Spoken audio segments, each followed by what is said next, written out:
What's up, guys? Welcome back to another Buy Your Build Type R install. Today we have a full set of Paragon brake upgrade for the FL5. It's going to be the same exact thing for the FK8 and the FL5 and the DE5, all the same parts. So we're going to work our way over. We got rotors for the fronts. These are really beautiful rotors. Upgrade from the OEM rotors. It comes with a hat. You can buy them as just a disc and get the hardware and transfer over the OEM hats, but we like the simplicity and also to be able to have the Paragon hats already pre-installed. You spend a little bit more, but it's a really nice comprehensive kit. Massive two-piece rotor. I mean, this is just an OEM sized rotor with slots here on the front and the rear. Very nice vanes here. They have directions of the rotor disc where it goes. Minimum thickness is 30 millimeters, but this is a 350 millimeter diameter with a 32 millimeter thickness. Really beautiful piece here. So we got two of these for the fronts, and we're gonna match them up with the Paragon P2 pads. This is one of their less aggressive pads. This is more for street driving, and you could probably do a lot of spirited backroads driving. If you wanted to go one step up to the P3, that's gonna support very light duty track use and a lot more aggressive street driving, but this is going to be closer to OEM, maybe a little bit more improved stopping performance. Moving on over to the rear kit. This is the larger rear rotor kit. So basically what it does is they give you these adapter caliper brackets. So you're going to put your OEM sliding caliper on this carrier right here. And basically it spaces the caliper out so you can fit a larger rear rotor. These are 350 millimeter rear rotors. Also two-piece design with the hats. And they are still solid single-piece rotor like the OEM ones. They're not vented at all. But now we have a lot more surface area for cooling. So we're gonna throw these on also with the P2 pads, so these are going to be for street use and spirited driving. So let's get the car up in the air. We're going to start with the fronts, show you how that's done, and then we'll move on to the rears. Got the car going up in the air. All four wheels are removed. Man, some of these lug nuts were seized on there. They were torqued to like 300 something pounds. The 1/2-inch impact wouldn't do it. We had to do it with a breaker bar, and that still took a lot of force. I'm thinking at least 300 foot-pounds, those lug nuts. Absolutely insane. But we got our beautiful max jacks. Gonna lock them in the air. These do have set screws. So what I usually like to do with these, if you don't have like one of those impact mallets to bust it loose, you can also use a impact Phillips head screw. So it's like a socket with a Phillips screw on the end, and you give it a couple light zaps with the impact on, and it breaks them loose. But these guys, you're never gonna be able to get them off just with a regular screwdriver. So we got the driver's side fully taken off. As you can see, we put the caliper, just bolted it loosely back up to the spindle, just so it's not hanging on anything. Keep the lines from snagging. Now Ben's gonna guide us through the passenger side. All right, so first and most important step, protection. We want to make sure that we don't damage these calipers. They're a nice pretty red. So to do that, I like to take some blue tape and just put it around the surfaces that might get bumped or knocked when you're working. First thing we need to do is knock out these pins. So I'm putting some tape here for when I knock those out. Start knocking it lightly. So that pin has a dimple on the end, which keeps it centered. Sure. Yep, check that out. Keeps it centered. I got that Amazon tool, comes in hand for all Brembos with these brake pins. Yeah, it's always annoying taking them out, but once you lube everything on the reassembly, yeah, way easier. Once you go to put it back together, it's super easy, but dealing with getting it out stinks. Almost there. Shimmy it out. Working on it. We're getting there. 5 Got days later. Get So- the reference? Yes. Bikini Bottom? Multi-generational reference there. But yeah, we got our pins. This one just pulls right out. Take the spring out, and we are ready to deal with the pad cartridge. But yeah, we like to tape things up. Yeah. Can't ruin that nice red Brembo finish. All right. So before we take the caliper off, the next step is going to be to loosen the brake hose. We want there to be some play because there's a hard line that goes from the brake caliper to the hose. I don't know if we can get in there and show that. But basically, we want to have it such that that hard line can move, and that hard line isn't going to bend when we go to take the caliper off. You can see it. And then a second one that actually holds the block to the knuckle. There it is. All right, so now this will be loose. That can move around freely, and that'll allow us to take our caliper out. The 19mm socket is on there. One and two. Caliper out, slow and steady. There we go. As it does it. There we go. Ow. My toe!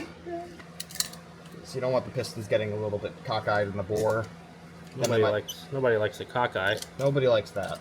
They might get stuck. And yeah, just compresses the pistons back. And before you compress pistons, it's always good to take the cap off the brake master and make sure the fluid's not going to overfill either. Take that pad out. And let's take a look. Yep, those pistons are nice and compressed. So we are ready to put our new rotors and pads in. So we are prepping the driver's side rotor. Easy way to tell. Sometimes the slots face a different direction depending on what kind of brake kit you buy. Some guys have it kind of like facing down inwards towards the front. Other times they're completely opposite. And the way you want to tell is the direction of the vanes. So you can see the vanes kind of like point backwards as if the air is escaping out this way. And you can also see the rotation icon right there, obviously, to make things a lot easier. But this is a front left indeed. The boxes are also labeled, so it's 3 telltale signs that you can't really miss. Significantly more mass than the OEM rotor, and a lot more vanes. Grip strength. Alright, so now it's time to load the pads in. For these Brembo style cartridges, I like to put pad lubricant on the slide surfaces.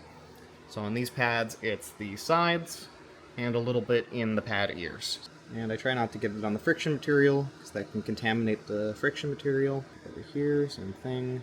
And since these don't come with pad hardware, the other place that I like to put it is on the backing. I just put a thin schmear where the pistons will fall. So now that both front pads are in, it's time to add the pins. The way I like to do this, I like to do the first pin up top, then I'll hook the pad cartridge onto it, and then put the lower pin in after.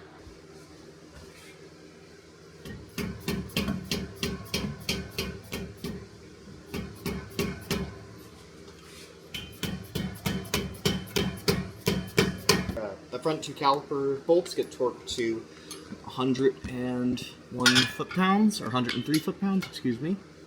1, 2. So now we're disassembling the rear calipers. Behind these, you gotta pop the caps off, and you're gonna need a 7mm Allen key, because they designed it in a way, thank you Honda, where the brake line gets in the way of this bolt, so you can't really fit a Allen socket in there with a ratcheting wrench.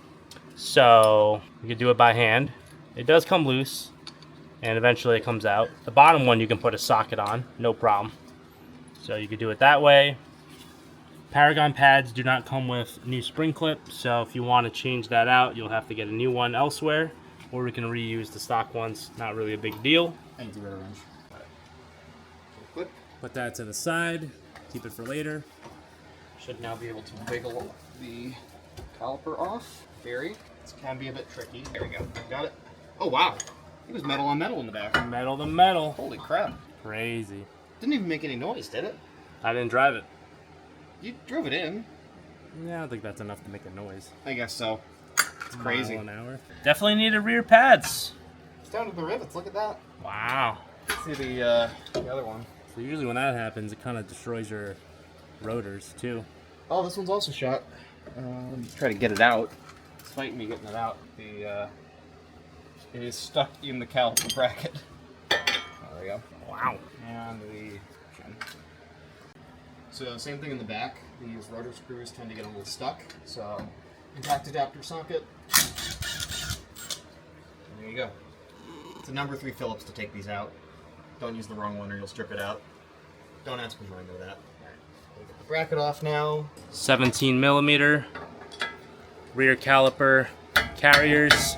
Gotta work smarter, not harder. There you go. Factory bracket, which is going to get replaced with the Paragon bracket. And our rotor now.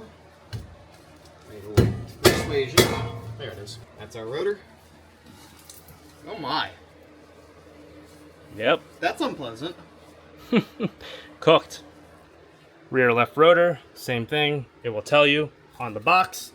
You follow the slots on these. Very nice. Very large. Rotor screw holes. Oh, interesting. This one only has 1 screw hole. The front's had 2. Yep. It's a rotor screw. Now let's get that new bracket in there. Yep. So a little thing I discovered about the Paragon kit, because it's an offset rotor that's a little bit further in, it actually drags on the OEM heat shield. So what I'm going to have to do really quick is bend the heat shield back enough to give the rotor enough room such that it won't scrape anymore. I don't like bending these if I don't have to, but sometimes you have to. And that's life. There. Alright, let's see. Much better. Got the new caliper bracket right here. Beautiful painted red. Long-lasting protection.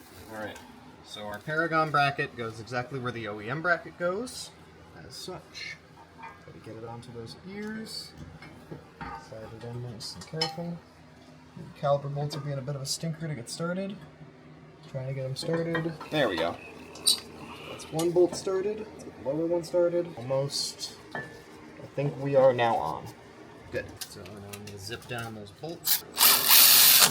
Come on. Quick release. Quick release battery. Some Temu batteries. Yeah, gotta love the Temu batteries. We just checked. It's 80 foot-pounds for the rears. That's 1. There we go. Top. I'm gonna recheck the bottom. Yep, bottom's all good. Alright. So we've got our pad spreader here. It's compressing the rear brake piston. We just checked. We still have plenty of room in the master cylinder to do this. It's always good to check as we go along. Alright. So now we are ready for pads. So to help with NVH, I like to put a little bit of pad grease right where the piston touches and on the ears. Don't need a ton, just enough to quiet it down a little bit. There we go. And we're going to install that on the inside. Lay it right in the bracket. Good. Let's get that other one. That's a rear. There we go. That's where the clamps are going to go. Not a ton.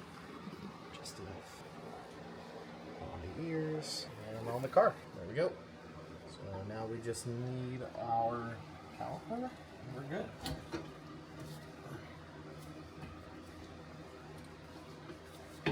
There we go. That is our Paragon P2 pad install. Everything is bolted up.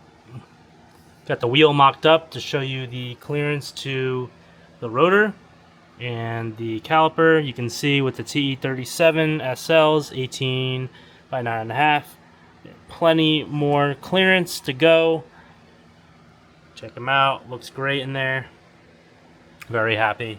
Alright guys, we are all finished. So now we are going to get on with the brake bleeding process. We first have to put the parking brake back into normal mode through the Autel. And then we're going to bleed the brakes from the rear right to the rear left, to the front right, to the front left. And when you do the Brembos, you do the inners and then you do the outers. And today we're going to be using Bosch fluid for the brakes. Bosch is DOT 4 and 5.1 compatible. Just went on our first test drive to bed in the brakes, make sure there's no issues. Check them out. They look great. Pads are bedding in nicely. Even surface wear on the rotor disc. Take a look at the rears. I love the 350 millimeter rotors on the rear. Fills in the gap between the barrel.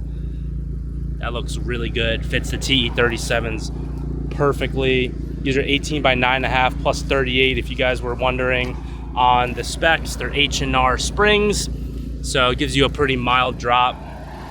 Nothing too significant on that, and that looks really good. Really happy with how this car came out. If you guys are interested in purchasing the Paragon brake kit, we offer it on our website, buyyourbuild.com. I'll put the link down below where you can check them out.